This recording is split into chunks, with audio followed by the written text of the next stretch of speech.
Kita masih ingat pada bulan Mei tahun 2015. Pada waktu itu ada momen yang cukup penting di Kabupaten Merauke, yaitu kedatangan Bapak Presiden Republik Indonesia, Bapak Jokowi, yang melaksanakan panen raya di Wapiko, Kurik. Nah, pada saat itu kita semua tahu bahwa beliau mencanangkan Kabupaten Merauke sebagai daerah lumbung pangan nasional atau lumbung beras nasional di kawasan timur Indonesia. Tentu hal ini menjadikan Merauke menjadi penting, dan pada saat itu juga hadir beberapa menteri. Salah satunya adalah Menteri Pertanian Republik Indonesia, Bapak Amran Sulaiman. Dan kebetulan selesai acara panen raya di Wapiko itu, saya mendampingi beliau dalam perjalanan dari Wapiko menuju Tanah Miring SP8, karena ada kegiatan Badan Litbang di sana yang dihadiri oleh Bapak Menteri dan jajarannya. Dan pada kesempatan itu didampingi juga Kepala Badan Litbang, yaitu Bapak Dr. Haryono, yang ditugaskan secara khusus pada waktu itu untuk bersama-sama kami dari Dinas Tanaman Pangan dan Hortikultura Kabupaten Merauke untuk menindaklanjuti, membicarakan, mempersiapkan hal-hal yang berkaitan tadi, persiapan apa yang perlu dilakukan dalam mendukung kebijakan Bapak Presiden. Salah satu yang dicetuskan dalam beberapa kali pertemuan dengan Kepala Badan Litbang dan jajarannya adalah untuk mendukung Merauke sebagai lumbung pangan nasional. Maka di Merauke perlu dibangun Research Center dan Seed Center, atau pusat penelitian dan pusat pengembangan benih. Nah, ini adalah sebuah institusi yang sangat penting untuk mendukung kebijakan Bapak Presiden. Dan pada saat itu lokasinya disurvei dan didapatlah pada areal Balai Benih Induk Padi Kurik, itu milik Dinas Tanaman Pangan dan Hortikultura Provinsi Papua. Areal tersebut seluas 700 hektar, tetapi yang dibutuhkan untuk institusi itu hanya sekitar 200 hektar saja. Nah, oleh karena itu segera ditindaklanjuti dengan berkomunikasi dengan pemerintah Provinsi Papua. Nah, hal lain yang berkembang tidak hanya masalah pembangunan Research Center dan Seed Center saja, tetapi terus berkembang bahwa Merauke sebagai lumbung pangan nasional perlu juga dibentuk apa yang disebut dengan kawasan ekonomi khusus pangan.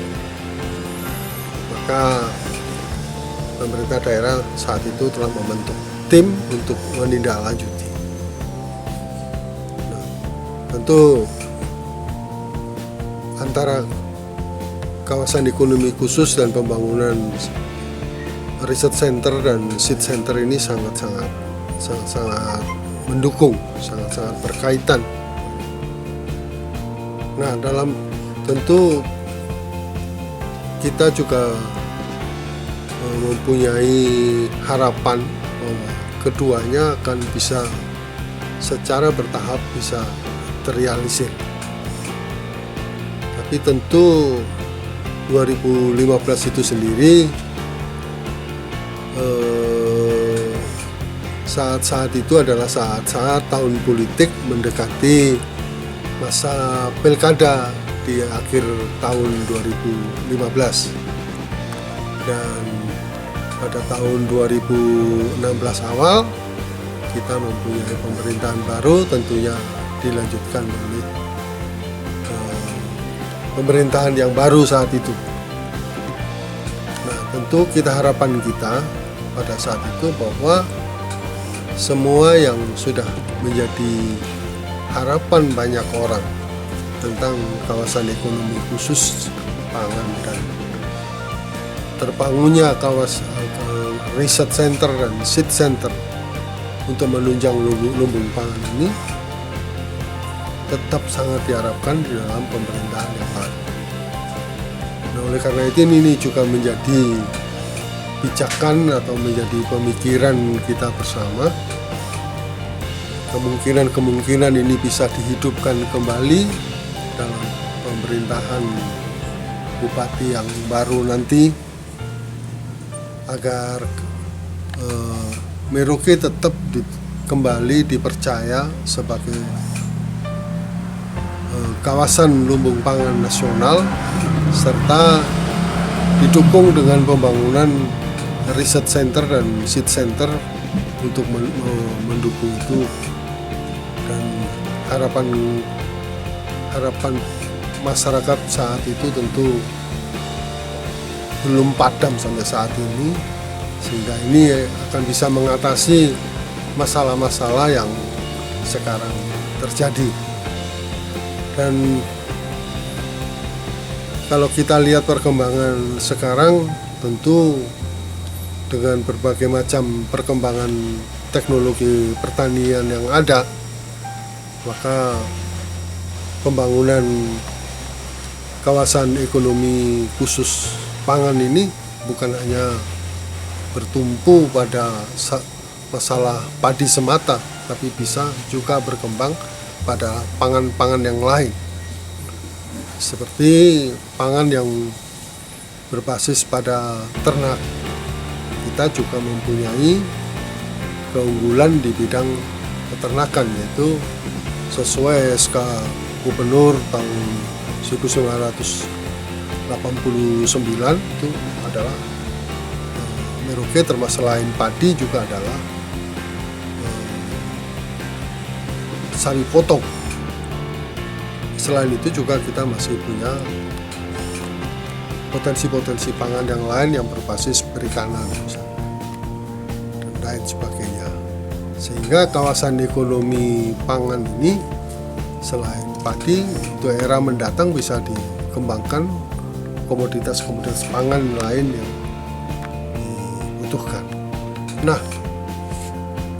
begitu pentingnya Merauke bagi daerah-daerah lain. Ini kita sudah bisa melihat histori dari, ya, kalau saya banyak mendengar cerita dari para orang-orang tua, para senior-senior dari keuskupan, pastor-pastor dari keuskupan Agung Merauke, bahwa Belanda dulu sudah memulai di Bumbe, sasarannya adalah untuk Pasifik Selatan dan sebagainya. Namun saya masih ingat ketika saya masih menjabat sebagai Kepala Dinas Tanaman Pangan, di era itu terjadi seperti apa yang sekarang terjadi, kelebihan produksi. Pada waktu itu saya melihat betul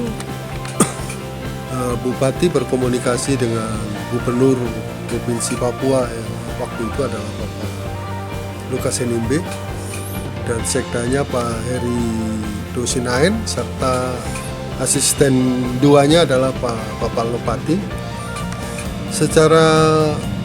Secara intensif membicarakan dan memfasilitasi bagaimana kerjasama antara Merauke dengan kabupaten-kabupaten di Papua dan Papua Barat. Yang saya ingat pada waktu itu dengan Kabupaten Mimika, Kabupaten Kaimana, Fakfak, Sorong, Manokwari, Nabire, Biak, dan Jayapura. Nah, kabupaten-kabupaten ini minta supaya melalui Bulog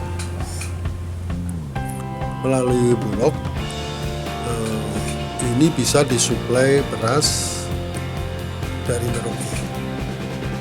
Dari hasil pengamatan saya berserta staf waktu itu yang turun ke kabupaten-kabupaten itu menyatakan mendapatkan kesan respon positif dari masyarakat yang ada di kabupaten-kabupaten tersebut, bahwa beras Merauke mempunyai keunggulan atau mempunyai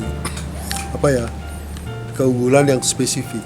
Misalnya tidak mudah bau, ya tidak menggunakan pemutih, tidak menggunakan pengawet.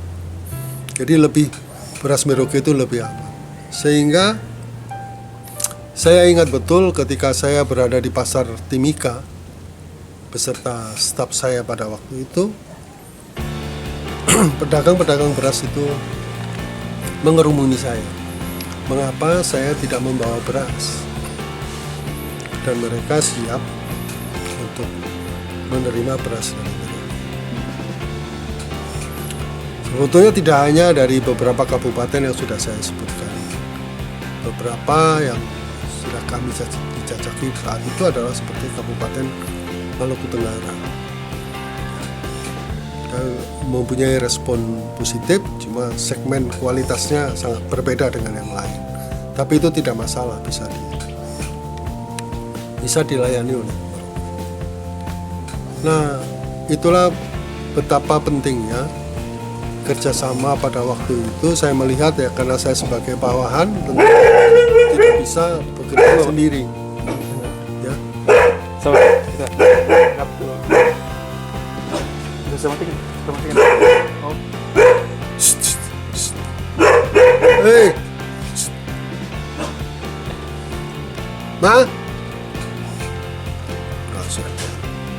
Hei, masuk. Oke, lanjut. Ya, pada saat itu saya menyadari betapa pentingnya saya sebagai bawahan didukung oleh bupati pada waktu itu, dan bupati pada waktu itu mempunyai komunikasi yang baik dengan gubernur Provinsi Papua, dan gubernur Provinsi Papua memberikan tugas khusus kepada sekretaris daerah dan asisten 2 untuk menindaklanjuti sehingga proses pengiriman beras ke beberapa kabupaten di Provinsi Papua Barat maupun Papua itu berjalan dengan lancar. Karena itu sudah pernah terjadi, tentu harapan kami, harapan masyarakat juga di masa-masa yang mendatang ini bisa lebih ditingkatkan, apalagi sudah ada tol laut yang bisa membantu. Dan terakhir tahun 2016 ketika saya masih di Dinas Tanaman Pangan, waktu itu sempat sudah kita siapkan untuk pengiriman beras 2 kontainer ke Kota Bandung, dan itu pun dari perhitungan masih masuk. Kalau Kota Bandung aja yang angkutannya sulit dan rumit itu bisa, tentu kota-kota lain di Jawa pun bisa. Dan ini pasar tentu akan terbuka lebih luas lagi. Hanya persoalan adalah kita perlu meningkatkan kualitas. Kualitas itu tidak semata-mata bertumpu pada alat mesin saja, tetapi juga penerapan teknologi. Jadi penerapan teknologi ini juga harus kita evaluasi apa-apa yang menjadi kekurangan, sehingga nantinya bisa memenuhi harapan dari banyak pihak, terutama dalam memenuhi segmen pasar yang ada. Permasalahan-permasalahan yang ada saya cukup paham. Kalau petani, baik petani pemula, petani milenial, atau petani-petani yang sudah kawakan, sudah ada sedikit kecewa, harapan saya jangan pernah putus asa. Saya pribadi setelah memasuki masa purna tugas, pensiun, saya juga tetap mengabdikan diri sebagai penyuluh pertanian swadaya. Hari-hari tertentu saya tetap siap melayani Bapak Ibu sekalian untuk kita berdiskusi bagaimana membangun pertanian, kita berdiskusi masalah teknologi pertanian dan sebagainya. Saya percaya dan saya masih meyakini bahwa pertanian ke depan itu masih menjanjikan. Bagi petani-petani milenial, kaum muda dan kaum muda yang sekarang masih duduk di bangku kuliah dan sebagainya, jangan pernah takut menjadi petani. Jadi kita harus bangga jadi petani. Dan ke depan ada banyak hal yang bisa kita kembangkan. Saya sering katakan bahwa ke depan pertanian juga ditentukan salah satunya oleh mikroorganisme. Jadi banyak hal kita yang bisa kembangkan, misalnya dengan kita mengembangkan berbagai pertanian organik dengan menggunakan pupuk-pupuk organik yang berbasis mikroorganisme. Kita juga bisa memodernisasi pertanian kita dengan mekanisasi pertanian. Sangat-sangat menarik untuk dikembangkan dan sangat menjanjikan bagi ke depan. Kita tidak perlu harus berebut peluang di Pemda untuk jadi pegawai negeri sipil, tapi kita bisa menciptakan peluang sendiri.